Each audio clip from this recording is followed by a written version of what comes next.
Hi guys, welcome to my online सी। मेरा नाम है देव। सो गाइस, आज के इस वीडियो में हम लोग बात करने वाले हैं फॉर्म 12BB के बारे में, जो कि एक इन्वेस्टमेंट का डिक्लेरेशन होता है।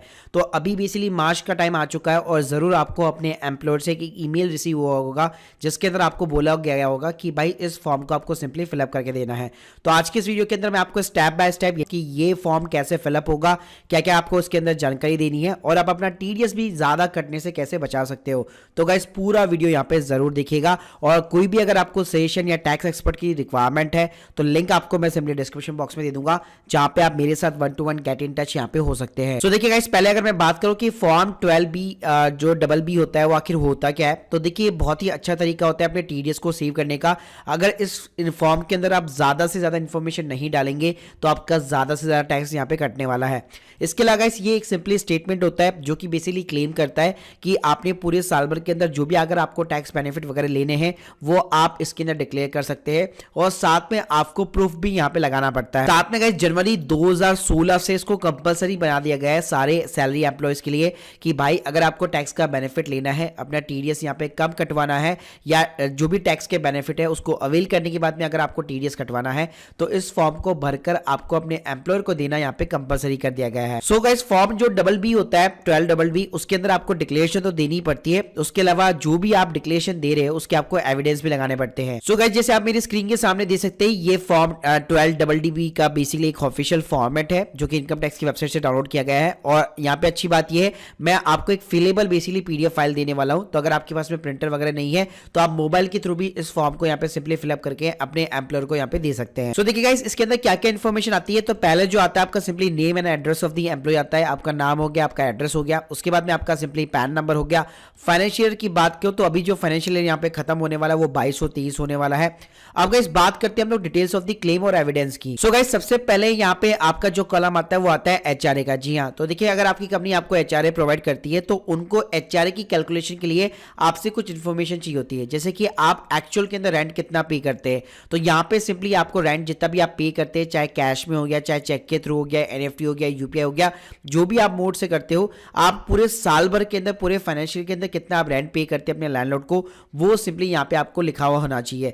साथ में गाइस, अगर मैं एविडेंस की बात करूं तो रेंट की या तो रिसिप्ट हो गई या अगर आपके पास में रेंट एग्रीमेंट है तो वो बेसिकली आप यहाँ पे सबमिट कर सकते हो। साथ में गाइस, अगर मैं बात करूं pan number of the landlord की, तो देखिए ये कुछ ही केस में कंपलसरी होगा, जहां पे भी आपका रेंट जो है अगर 1 लाख रुपए के ऊपर ज्यादा होता है तो उस केस में आपको अपने लैंडलॉर्ड का पैन कार्ड नंबर देना पड़ेगा, जो कि कंपलसरी होता है। साथ में जो नेम और एड्रेस है लैंडलॉर्ड का वो आप बिल्कुल यहाँ पे दे सकते हैं, लेकिन जो पैन नंबर है अगर 1 लाख के ऊपर बियॉन्ड हुआ रेंट अमाउंट तभी आपको बेसिकली यहाँ पे प्रोवाइड करना है। उसके बाद में गाइस, जो दूसरा कॉलम आता है वो आता है हमारा एलटीए का। तो देखिए अगर आप यहीं पे ट्रैवल वगैरह किया है, अगर आपने किया है, उसके अगर आपके पास में वाउचर वगैरह है, बिल्स वगैरह है, तो उसका अमाउंट अगर आप लिख सकते हैं यहाँ पे और प्लस यहाँ पे उसका एविडेंस भी लगा सकते हैं। और ये भी उनके लिए ही कंपलसरी है जिनकी कंपनी उनको एलटीए वगैरह प्रोवाइड करती है।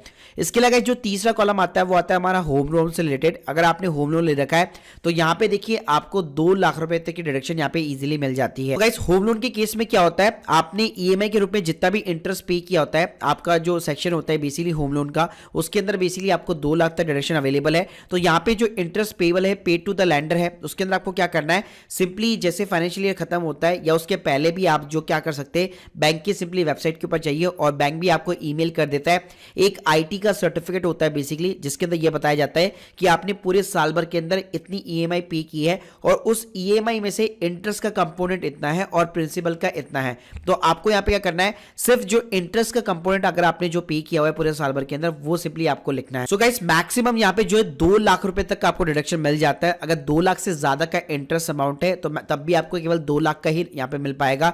तो अगर उसके नीचे है, मान लीजिए आपने केवल इंटरेस्ट जो है 1 लाख रुपए पे कर रखा है, तो जितना भी आपने पे किया हुआ है वो आप सिंपली यहाँ पे मेंशन कर सकते हैं। आपने guys, name of the lander के अंदर आपका बेसिकली बैंक का नाम हो गया, उसका एड्रेस हो गया, ब्रांच का एड्रेस हो गया और परमानेंट अकाउंट पैन नंबर जो होता है बेसिकली लैंडर का, वो जो आईटी का सर्टिफिकेट होगा उसके अंदर साफ साफ लिखा होगा, प्लस जो भी फाइनेंशियल इंस्टीट्यूशन है यानी कि जो बैंक का नाम है वो आप यहाँ पे लिख सकते हैं। अगर यहाँ पे मैं डिटेल्स की बात करूँ कि प्रूफ वगैरह क्या लगाना है आपको, तो आप अपना जो लोन सेक्शन का जो अप्रूवल लेटर है या फिर जो आईटी का सर्टिफिकेट आपने जो डाउनलोड किया है वो आप यहाँ पे सिंपली लगा सकते हैं। साथ में गाइस, अगर ये लोन अगर आपने अपने एम्प्लॉयर से भी ले रखा है, होम लोन अगर आपने ले रखा है, तो उस केस में भी आपको डिडक्शन वगैरह मिल जाती है। तो वहां पे आप सिंपली यहाँ पे अपने एम्प्लॉयर का नाम वगैरह लिख सकते हैं। उसके बाद में गाइस, जो फोर्थ हमारा कॉलम आता है वो आता है डिडक्शन अंडर चैप्टर 6 से, जिसके अंदर बेसिकली एटीसी की डिडक्शन आती है। अब एटीसी के अंदर कई सारी चीजें इंक्लूडेड होती है, जैसे कि आपका पीएफ अकाउंट हो गया, आपकी 5 साल की एफडी होगी, आपके बच्चों की फीस हो गई। उसके अलावा मान लीजिए अगर आप एनपीएस अकाउंट, एसएसवाई अकाउंट के अंदर निवेश करते हैं तो मतलब बहुत सारी चीजें इसके अंदर कंसिडर होती है। तो आपको क्या करना है, यहाँ पे 1 बाय 1 चीजें लिखनी है और उसके सामने सिंपली जितना भी अमाउंट आप पूरे साल भर में इन्वेस्ट करते हैं वो आपको लिखना है। अगर आपके ईएलएस म्यूचुअल फंड है तो आप ईएलएस लिख दीजिए। फिर मान लीजिए आपका सुकन्या समृद्धि योजना अकाउंट खुल रखा है वो आप लिख सकते हैं। फिर मान लीजिए आपके बच्चों की फीस वगैरह है, चाइल्ड फीस है, एजुकेशन फीस वगैरह है, तो वो आप लिख सकते हैं। तो जो एटीसी की जो टोटल यहाँ पे लिमिट दी गई है वो 1.5 लाख रुपए होती है। मतलब ये सब कुछ मिला के आपको मैक्सिमम यहाँ पे 1.5 लाख बेसिकली डिडक्शन अलाउ होता है। साथ में गाइस इन सबके प्रूफ में आप अलग अलग प्रूफ लगा सकते हैं, जैसे कि चाइल्ड फीस वगैरह के अंदर उनकी जो एजुकेशन रिसिप्ट हो गई वो हो गया। पीपीएफ के अंदर आप अपना पीपीएफ का जो स्टेटमेंट होगा वो आप लगा सकते हैं। ईएलएस म्यूचुअल फंड का पूरा स्टेटमेंट निकल जाता है वो आप लगा सकते हैं। इसके अलावा जो दूसरा कॉलम आता है 80CCC का आता है। अगर आपने कोई एन्युटी प्लान वगैरह खरीद रखा है तो वो आप यहाँ पे जो है अमाउंट डाल सकते हैं, लेकिन ये मेजोरिटी केस में ये किसी के पास में नहीं होता है तो इसको आप ब्लैंक छोड़ सकते हैं। इसके अलावा अगर आपने एक एनपीएस टियर 1 का अकाउंट खुलवा रखा है, आप लोगों को पता होगा, उसके अंदर अगर आप 50,000 रुपए निवेश करते हैं तो आपको 1.5 लाख के अपार्ट में, मतलब एटीसी के 1.5 लाख जो आपको डायरेक्शन मिली हुई है उसके बियॉन्ड जो है 50,000 रुपए एडिशनल डायरेक्शन मिल जाती है। तो उस केस में आप एनपीएस का यहाँ पे एटीसीसीडी के अंदर बेसिकली 50,000 रुपए डाल सकते हैं अगर आपने निवेश कर रखा है तो टियर 1 अकाउंट के अंदर, और उसका आप सिंपली यहाँ पे एनपीएस अकाउंट का जो प्रूफ वगैरह होता है, जो रिसिप्ट वगैरह होती है वो आप यहाँ पे लगा सकते हैं। इसके अलावा इस नीचे आपको कुछ और यहाँ पे अदर सेक्शन मिलेंगे, जैसे एटीई की बात करूं, अगर एजुकेशन लोन ले रखा है उसके ऊपर अगर आप इंटरेस्ट पे कर रहे हैं तो उसका आपका डिडक्शन हो गया। फिर सबसे जो बेस्ट चीज है यहाँ पे नॉर्मली क्या होगा, ये वाला जो 80TTA वाला है ये सबके पास में यहाँ पे अवेलेबल होगा। तो आपको सिंपली क्या करना है, अपना सेविंग अकाउंट चेक कर लो, उसके ऊपर आपको जितना भी इंटरेस्ट मिला है तो 10,000 रुपए तक का आपका इंटरेस्ट यहाँ पे एग्जेम्प्ट होता है। तो यहाँ पे आप सेक्शन जो है लिख करके उसके सामने यहाँ पे सिंपली मैक्सिमम 10,000 रुपए तक का अमाउंट अपने सेविंग अकाउंट के ऊपर इंटरेस्ट का डिडक्शन ले सकते हो। इसके अलावा अगर आपने कहीं पे डोनेशन वगैरह कर रखी है तो वो यहाँ पे एटीजी के अंदर कंसीडर होता है, तो वो डोनेशन की रिसिप्ट यहाँ पे आप लगा सकते हो और उसका अमाउंट यहाँ पे आप सिंपली डिक्लेयर कर सकते हो। अगर मैं मोटा मोटा बात करूं तो इस फॉर्म के अंदर आप सिंपली क्या कर रहे हैं, जो जो आपको टैक्स के बेनिफिट यहाँ पे लेने हैं उसका सिंपली आप यहाँ पे डिक्लेरेशन दे रहे हैं और उसके अगेंस्ट में आप सिंपली यहाँ पे प्रूफ वगैरह सबमिट कर रहे हैं। इससे होगा क्या, जब आपका एम्प्लॉयर आपका टीडीएस काटने वाला होगा या जब जैसे आपका टीडीएस वैसे ऑलरेडी कट चुका होगा, लेकिन एक फाइनल यहाँ पे कंक्लूजन निकालना पड़ता है एम्प्लॉयर को कि कितना इसका टीडीएस बन रहा है इस साल के लिए। तो गाइस उसके लिए उसको ये वाला जो डिक्लेरेशन फॉर्म होता है वो चाहिए होता है, ताकि वो ढंग से यहाँ पे एनालिसिस लगा सके कि इस साल यहाँ पे आपका कितना टीडीएस काटा जाना चाहिए। फिर गाइस नीचे कुछ नहीं करना है, यहाँ पे आई के अंदर आपको अपना नाम लिखना है, सन ऑफ दी अपना फादर का नाम लिखिए। फिर नीचे आप सिग्नेचर वगैरह कर सकते हैं, प्लेस, डेट और आपकी जो भी डेजिग्नेशन है वो आप यहाँ पे डाल सकते हैं और सिंपली आप अपने एम्प्लॉयर को ये जो फॉर्म होता है 12BB वो यहाँ पे सिंपली सबमिट कर सकते हैं।